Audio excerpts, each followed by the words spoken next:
ฮัลโหลสบายดีท่านผู้ชมยินดีท่านผู้ชมเข้าสู่บ้านบาล่าอยู่เท็กซัสเด้อ ผูกแขนตู่พอสิไปล่าวอ่ะ มางานผูกแขน ลินคอร์ อ่า ตู้ไก่สี โอ้ตู่ไก่สีสองตู่เมื่อทั้งสองตู่เลยโอ้ห่านวีนาไทยสตรีทฟู้ดฮะสบายดีซื้อห่านยังก่อห่านจัง สตรีทฟู้ดสตรีทฟู้ดคือกัน ต้นง่ายๆตัวนั้นมันใส่ตัวนี้เนาะ โอ้ แต่ต้นนี้เปลี่ยนเป็นได้ สตรีทฟู้ดไทยสตรีทฟู้ดคือกัน บอสตัวนั้นจะหา ตัวนั้นสตรีทฟู้ดนั่นแหละ ตัวนั้นมันเป็นสตรีทฟู้ดยูริสตรีทฟู้ด โอ้ยูริสตรีทฟู้ดนั่นไพ่เป็นคนคุกเจ้าคุกเองบอกโอ้ซีมือปานนั้นแน่นอนเป็นเชฟพากระแรกเขาก็เคยมากินอยู่เนี่ยอาหารพันเคยมากินแม่นก็หมอคมได้เห็น คมอีก ไปแล้ว เมื่ออะไรได้ออกเมื่อ ไป เห็น ไปเห็นไปงานดอง ไปงานดอก วงกำใหม่กัน อ่า เนี่ยกำใหม่ น้อยกลับมาไป พวกมาแล้วเกิดเลย จะพลาด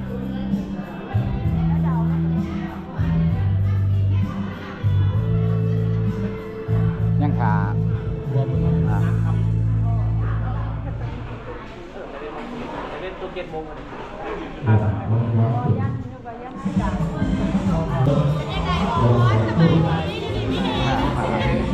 หมอก่อน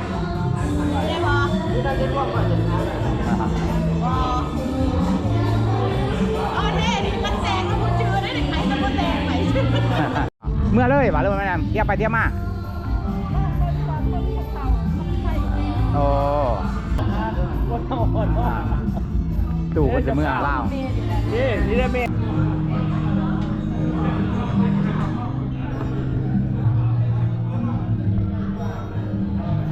บริกรรมเมื่อจักปีหรือบริกรรมเมื่อ10 ปีอ่ะโอ้ต้น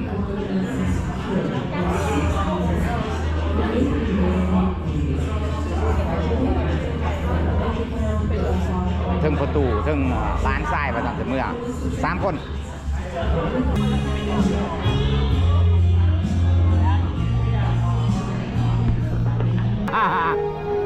นี่ก็หนึ่งเนาะรับทานและนอกจากคนงามมาจากกาฬสินธุ์และมาจากกาฬนนะคะ พี่น้องเล่า ค่ะคุณเล่าได้มันต้องเสียหายดีๆของที่พูดได้ดีสมัยนี้ มาจากการเล่นเป็นบ่อย ลงมาได้กาฬนะเห็นอุ้ยสูงเลย การเล่นไม่ทุกคนหรอ วันนี้ให้รู้จักกันให้เลยรู้จักกัน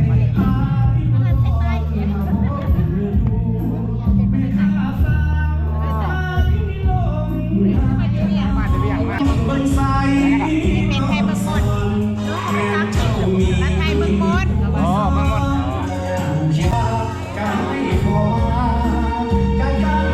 มาดิมาดิปีใหม่มาดิปีใหม่ ไปบอกวันกันเนาะเอา เป็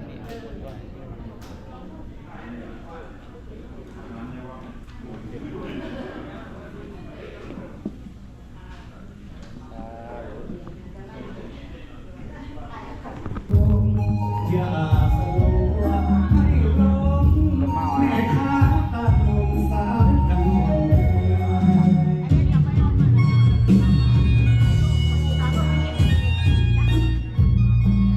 พี่น้องคนกะจีสู้วันอัด เป็นกำลังจัดแจงเสร็จพิธีสู่วันถ่ายผสม ถ้าจะดูมันเขียนจะได้ ให้เงินสู้วันนี้นะคะแนนเอาไมโครโฟนบอกกัน เป็นมีแล้ว หมอพรเอาไมโครโฟน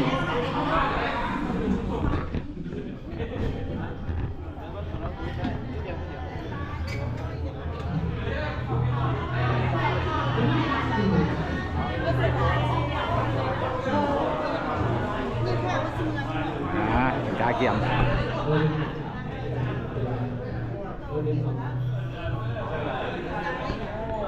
เ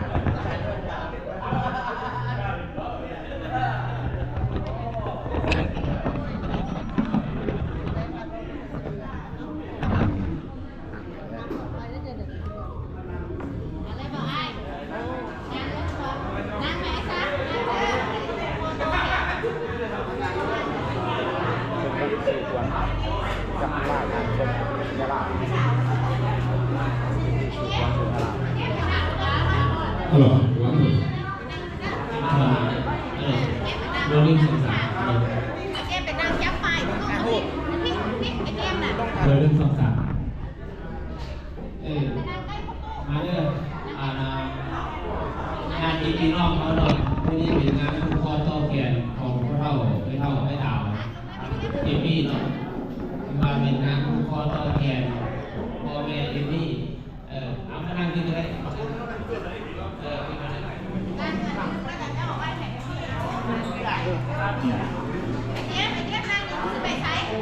ย้ำขึ้นมาเอาย้ำที่มีนอกย้ำขึ้นมาเด้อเอาสิได้ทำพิธีป่าสีสุขวัญเนาะข้าพเจ้าเองเนาะเป็นหมอพรใหม่เนาะบางเทื่อสิตื่นเต้นหน่อยนึงเนาะบางเทื่อสิตื่นเต้นหน่อยนึงคันบ่ถึงบ่ต้องอีหยังก็ขอโทษขออภัยพ่อแม่ผู้เฒ่าผู้ลุงแก้วเนาะเป็นหมอพรรุ่นสืบทอดบ่แม่นหมอพรมืออาชีพเนาะเป็นหมอพรรุ่นสืบทอดกำลังทำเรียนกำลังเรียนรู้เนาะย้ำขึ้นมานั่งร่วมกันเนาะน้อยเนาะย้ำขึ้นมานั่งร่วมกันก็ดีครับถือว่าขอเวลาประมาณอยู่เช้าหรือ30 นาทีเนาะพิธีกรรมเขาสวดพระก่อนเขาก็สิแล้วเนาะก็อยากให้ลูกหลานก็มีความสงบเลยนิดหน่อยเนาะถ้าเอากันก็ต้องเอาแฮเนาะให้มีสมาธิกันนิดหน่อยเนาะ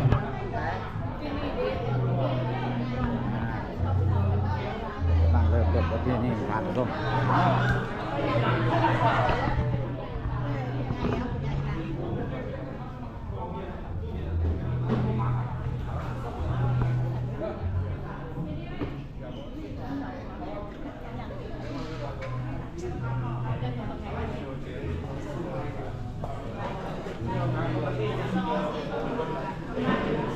เอาคนคนนั้นกาเกียว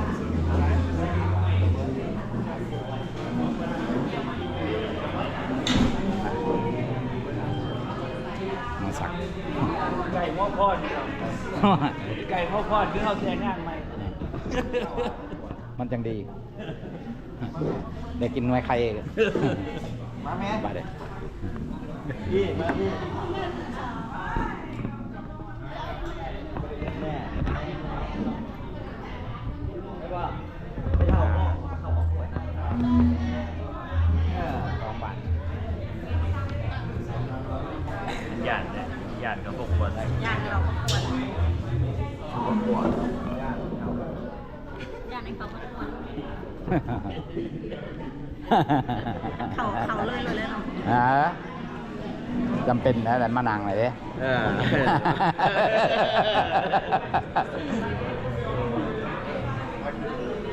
คือว่าที่เขาละเมื่อนี้ก็จะว่าอย่างไร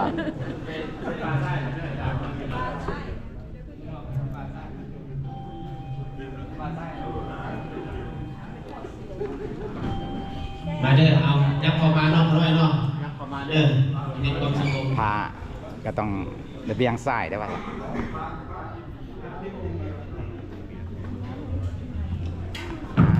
เอาก่อนวันนี้เริ่มพิธีแล้ว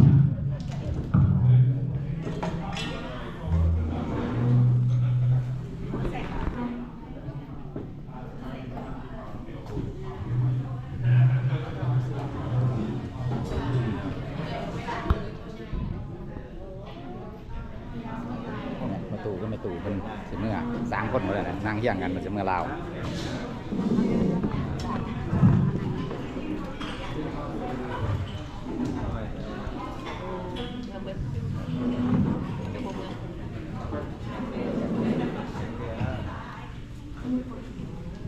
พร้อมกันแล้วเนาะวันนี้เนาะจำมาคนให้หมอพรนะเนาะมาพูดถึงว่าการเริ่มจำกันเด้อสาธุเด้อนี่กับพระผลแก้วพระผลจิตเด้อพ่อต่อแขนในพ่อเท่าดินทองกับแม่เท่าไก่สีเนาะวันนี้เป็นมือสันมันดีมือประกอบยามชอบก็ให้พัฒนาหมอพรสนิทหลวงปัญญาได้มาเป็นหมอพรมาเมื่อนี้ข้าพเจ้าในนามเป็นหมอพรรุ่นสืบทอดเนาะมาทำพิธีบาสีสุขวันนี้ก็ขอให้ไม่ตู้อยู่ดีมีแห้งสุขกายสบายใจความเจ็บไม่ได้ความไข้จะมีเดินทางกลับบ้านสับทองตลอดปลอดภัยมิตรอายุคนรู้สุขภาพเด้อ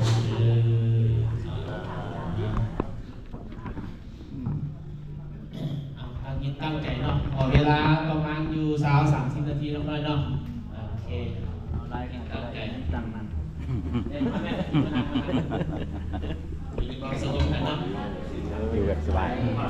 นั่นคือที่ว่า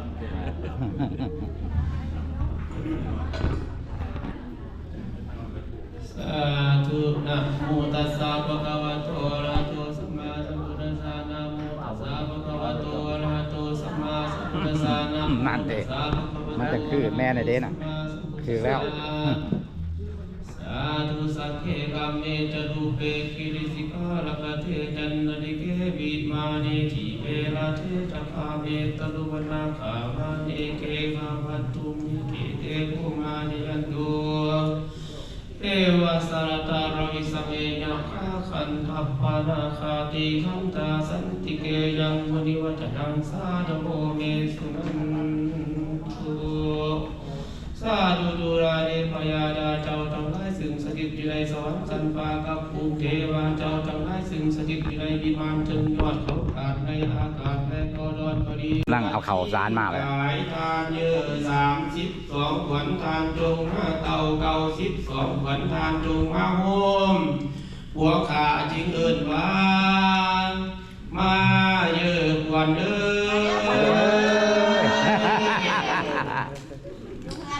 มาแนวให้มาเต่าตาเก่าสายเยอะ32ขวัญทานให้มาเต่าเก่า12ขวัญทานให้มาโฮม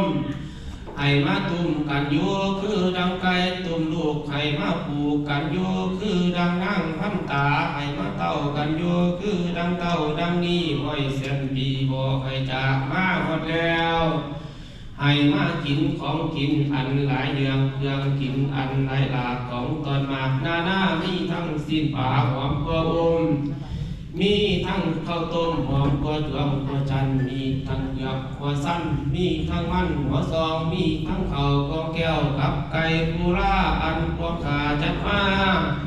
อำนวยอวยพรให้แก่ทานในมื้อนี้วันนี้กินของขาแล้วหวนทานจงมันยืนมันในมันคือดังผู้พาแหนคุณเยอะแก่นคือดังพระดวงพระจันทร์คุณเยอะมันให้มันคือดังดวงตะวันและอากาศคุณเยอะมันให้มันกว่าอาจเขาพระสุเมนคุณเยอะมันให้มันกว่าเขาขวางเดือนสีมันให้มันกว่าเสากีลูกพระยาแทนผูกเป็นแดนบุญพวงทั้งหลายโดยขาจักอันเซินเทพภูมิฤทธาสักดาเดชในคงเขตบ้านเมืองแห่งนี้ที่ขาเซินมาอำนวยอวยพรให้แก่พ่อเฒ่าลิ้นทองและแม่เฒ่าไก่สีถือว่าเป็นมงคลในมือนี้วันนี้ขาจะพร้อมกันเอิ้นอีกว่ามาเยอะกว่าเด้อมาหอดแล้วขาจักเซิ้นเทพผู้เป็นใหญ่กว่าเทพทั้งหลายผู้เป็นนายกว่าเทพทั้งปวงอันนี้เอาจัดตุกโลกสบานผู้บริหารไว้โลก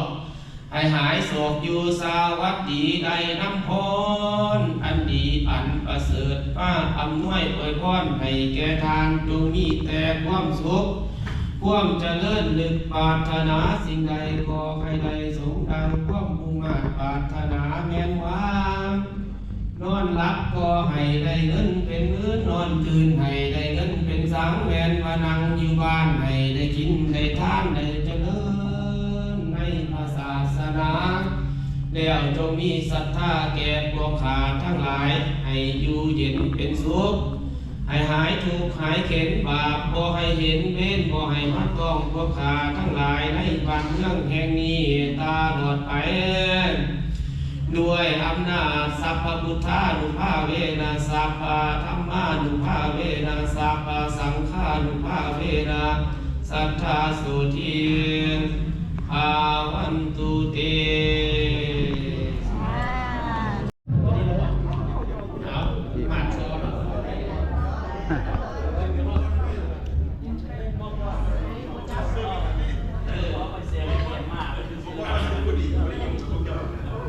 เสียงบุดีเลยใครเนี่ยวะเสียงแจ้งๆนิดนึงเป็นน้ำมันยันตุนิมิตังกวามังคลังจโยจามนาภูสากุณาสสะโตปะปะขโมตุสุปินังกันตังพุทธานุภาเวนะมินัสสมิตุยันตุนิมิตังกวามังคลังจโยจามนาภู กันตังธรรมานุภาเวนะวินาสเมตุยันตุนิมิตังอวมังคารัญจโยจามนาโกสาภุราสสัจโตปาปะโหตุสุปินากันตังสังขานุภาเวนะวินาสเมตุทุกขปัตตาจนิทุกขพยาปัตตาจนิพยาโสขปัตตาจนิโสขาพุตุสัพเพปิปานิโนเอตาวตาจะอามิสัพพทังปุญญังสัพพทังสัพเพเทวาอนุโมทันตุสัพพะสัพพสิทธิยาทานังทาทันตุสัทธายาสีนังนักขันตุสัพพะทาภวนาภิรตาวัตถุขันตุเทวตากตาสัพเพพุทธาปรัปปตาปเจกานัญจายังปรังอรหันตานัญจติเสนาลขังพันนามิสัพพะโสสยันโตโพริยังโมเรสักญาณังเทวตโนเทวังตวังวิสยโยวิสยโสสยมังกะเรยปรากิตังปะนังเกสิเสปาราวิภูคาเรยวิเสเกสัพพะพุทธานังกัปปะโตปะโหตันติสุนักตังสุมังคารังสุปปะตังสุโหสิตังสุกโนสุมุโตจะสุจิตังภูมังจาริสุปทักขินังกายกัมมังวาจากัมมังปทักขินังมโนกัมมังมณีจิเตปทักขินาปทักขินานิปตาวานะลาปทักขิปทักขิเดเตอระระทัสุกิตาวิรุลหะพุทธศาสนาโลกาสุกิตานุสังสเวญติวิสกัตตาพุทธราตานังโกสุขังอุตมังวลังหิตังเทวมนุสานังปุจิตังพุทธังนามัสสะมัสสุวัติตุนะสัตตุปัตตวาสัพเพทุกขังอุปัสสะเมตุเตสะกัตตวะธรรมราตานังโกสุขังอุตมังวลังหิตังเทวมนุสานังปุจิตังธัมมังนามัสสะมัสสุวัติตุนะสัตตุปัตตวาสัพเพปัญญาอุปัสสะเมตุเตสะกัตตวะสังขารตานังโกสุขังอุตมังวลังหิตังเทวมนุสานังปุจิตังสังฆังนามัสสะมัสสุวัติตุนะสัตตุปัตตวาสัพเพโลกาอุปัสสะเมตุเตสัพพพุทธานุภาเวนะสัพพธรรมานุภาเวนะสัพพสังฆานุภาเวนะพุทธรัตนังธัมมรัตนังสังฆรัตนังตินังรัตนังอนุภาเวนะจตุรังสีสีสหัสธรรมกันธานุภาเวนะปิตกัตตายานุภาเวนะศีลสัพพกานุภาเวนะสัพเพเทโลกาสัพเพเทปัญญาสัพเพเทอันตรายาสัพเพเททุนิมิตาสัพเพเทอมังคาราวินาสัตตุอายุวัตโกดานาวัตโกสิริวัตโกยะสวัตโกภารวัตโกวันนาวัตโกสุขวัตโกพุทธสัพพะทุกขโรอภัยเมราสุขสันตุจุปัตตวาลาเดกาอันตรายาปิวินาสัตตุจเตสัสสะสยชิติภารังฟังสุติปังกัยังสุขังปรังสิริอายุจาวันโนจะภูกังกุจิจายะสวะสัตวะสาจะเทวสิทธิภวันตุเตผู้จักสิใส่คนเห็นผู้ขึ้นบ้านผู้จักสิใส่คนเปิดบ้านดึงเขาสีแดงกะหายสัพพะโลกระงับสัพพะไพระงับสัพพะเคราะห์ระงับสัพพะเข็นระงับโอมพระพุทธังพุทธกังกูจะสิทธิ์ใจกูแต่งงานก็อายุยืนดอนดำเท่ามีลูกเต่าล้วนแต่ผู้ดีเป็นเศรษฐีหังมีบ่ให้กูจักสิทธิ์ใจคนทุกข์ให้ก็เกิดเป็นคนรวยกูจักสิทธิ์ใจกล้วยก็เป็นกล้วยเขาแก้วกูจักสิทธิ์ใจห่างข้าเปิดไม่แล้วก็มักมีเงินคำกูจักสิทธิ์ใจผู้นำก็เป็นลักไส้ของประเทศกูจักสิทธิ์ใจนักคาเรก็เกิดเป็นนครหลวงผู้จักสิทธิ์ใจดวงนักเขียนก็ได้ดีบ่น้อยผู้จักสิทธิ์ใจข้าราชการผู้น้อยก็มาเกิดเป็นใหญ่เป็นโตผู้จักสิทธิ์ใจพระสังฆและชั่วน้อยก็มาเกิดเป็นพระยอดแก้วโอมอ่านแล้วด้วยบาทพระคาถาว่าโอมอุกอะมุมะมุมามหามุนมังสัพพสิทธิภาวันตุเตอาดีดีเองสุขคนที่มางานนี้ขอให้มีแต่ความสุขความเจริญคิดเรื่องไรน้องคิดท้องไรมากินยาบกยกแต่แห่งทางชาตินี้และชาติหน้าคิดสิ่งหนึ่งประการใดในทางที่ชอบประกอบด้วยศีลธรรมแล้วขอสมดังมุ่งมั่นปรารถนาคิดเรื่องไรน้องคิดท้องไรมากินยาบกยกแต่แห่งทางชาตินี้และชาติหน้าขอมีความสุขความเจริญถือหวยด้วยบุญจัตตาโลธรรมวัฏฏิอายุวันโนสุขังพลังเชิญสาธุสมพรปากได้บ่ตรงแนวไปก็รวยเละเบิ่มรวยเนี่ยพุ่งไส้พุ่งไส้นี่ก็ย้อมขึ้นทุกสาธุให้คนดีคนดีคนขอบคุณพุ่งไส้คนมาบอเดอร์บอนี่น้องบอยนี่มีแอคสุดท้ายสบายใจผมจะได้พบไปมี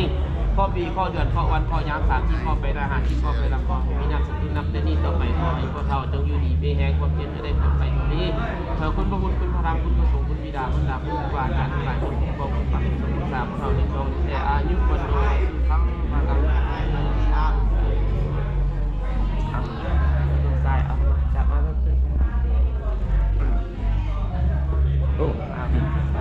จะให้คนดีให้คนนี้ดีคนเท่าดีคนเท่าผู้เพื่อนใต้คนมาผู้ตัวคนอยู่เด้อแม่ตู้ไปจีขอให้แม่อยู่ดีมีแห่งความเจ็บจะได้ความไข่ชีวิต ข้อปีข้อเดือนข้อวันข้อยาม30ข้อไปนา50ข้อไปละข้อที่นั่นสันตุนับแต่นี้ต่อไปไม่เท่าอยู่ดีมีแหงนอนหลับได้เงินพันนอนฝันได้เงินอื่นนอนตื่นได้เงินแสนแปดตื่นไปได้แก้วไปนี้โทษให้อย่าได้มาพานมันให้อย่าได้มาเสียสิ่งนี้แล้วขอที่นั่นสันตุปล่อยทำคุณประสงค์คุณบิดามารดาคุณครูบาอาจารย์ทั้งหลายคุณปองคุณฟังสมภาษาเข้าในสีจงมีแต่ความสุขกายสบายใจความเจ็บจะได้ความไปชีวิตอายุวันโนสุขังพลังเถิดมาคือแม่เอาไปมา วันนี้ก็คือว่าคนแก้วว่าคนชิมโนบอกว่าไม่ได้สู่ขวัญแล้ววันนี้ก็ขอให้เป็นสิ่งที่มงคลอันประเสริฐอันเลิศล้ำคนของประตูดินทองกับประตูใช้สีไปทางใดก็พอมาอยู่กับประตูภูเข้าในวันนี้ขอให้อยู่ดีมีแห้งสุขกายสบายใจความเจ็บไปได้ความไกลจุดนี้พอได้สู่คอตรงของมันออกผลมาแล้วผลประตูดินทองกับประตูไกลสีไปอยู่ทางใต้ทางไหนก็ดีไปเล่นทั้งใกล้ทั้งไก่ก็ขอให้มาอยู่ในเรื่องในคีนำแต่นี้ต่อไปให้คุณพระพุทธคุณพระธรรมคุณพระสงฆ์คุณบิดามารดาคุณครูบาอาจารย์ทั้งหลายจงมาคุ้มครองปกปักรักษารักษาบนตู้ดินทองกันเป็นตู้ไทยสีมีแต่ความสุขกายสบายใจความเจ็บจะได้ความใครจะมีแต่อายุวันโนสุขังพลังยัตตาโลธรรมาวัตติอายุวันโนสุขังพลังเถิด จบบริบูรณ์การพิธีผูกแขนจบละ